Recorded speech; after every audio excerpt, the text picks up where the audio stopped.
Hello friends, இந்த வீட்டை பாருங்களேன். நாங்கள் வந்து பொறந்ததுலேருந்து பெங்களூரில் தான் இருக்கோம்.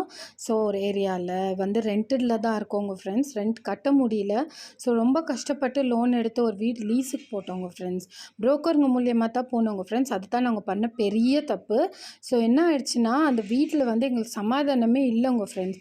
போய் 1 வீக்லேயே திருப்பியும் மறுபடியும் எங்களை கடவுள் நாங்கள் இருந்த பழைய வீட்டுக்கே எடுத்துகிட்டு வந்து சேர்த்துட்டாரு. ஸோ அந்த பழைய வீட்டு ஓனரும் லீஸ்க்கே கொடுத்துட்டாங்க. ஸோ என்ன சொல்கிறேன்னா, எங்களுக்கு அந்த 1 வீக் நாங்கள் அங்கே இருக்கும்போது நிம்மதியே இல்லைங்க ஃப்ரெண்ட்ஸ். எங்களுக்குள்ளே சண்டை ப்ளஸ் மனசில் ஒரு நிம்மதி இல்லை. அதுக்கப்புறம் தான் தெரியுது அந்த வீட்டில் வந்து ஆல்ரெடி ஒரு அசுத்தாவி இருக்குதுன்னு சொல்லிட்டு. ஸோ ப்ரேயர் மூலியமாக மட்டும் எங்களுக்கு இது தெரிய வரலங்க ஃப்ரெண்ட்ஸ். நாங்கள் அந்த வீட்டில் இருக்கும்போது எங்கள் மனசில் சமாதானம் இல்லைங்க ஃப்ரெண்ட்ஸ்.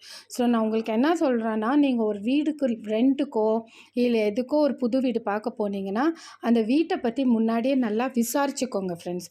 ஓகேங்களா? ஏன்னா அது உங்களுக்கு ரொம்ப நல்லதாக இருக்கும். நாங்கள் ரொம்ப கஷ்டப்பட்டு வீடெல்லாம் அரேஞ்ச் பண்ணி நிம்மதியாக இருக்கலான்னு பார்த்தோம். பட் இது இப்படி ஆகும்னு சொல்லிட்டு நாங்கள் நினச்சி கூட பார்க்கல. பட் 1 வீக்லேயே மறுபடியும் ரொம்ப கஷ்டப்பட்டு திருப்பியும் எல்லா சாமானமும் எடுத்துன்னு இங்கேயே வந்துட்டோம். ஸோ ஃப்ரெண்ட்ஸ், ஜாக்கிரதையாக இருங்க. புரோக்கருங்களை மட்டுமே நம்பி போயிடாதீங்க.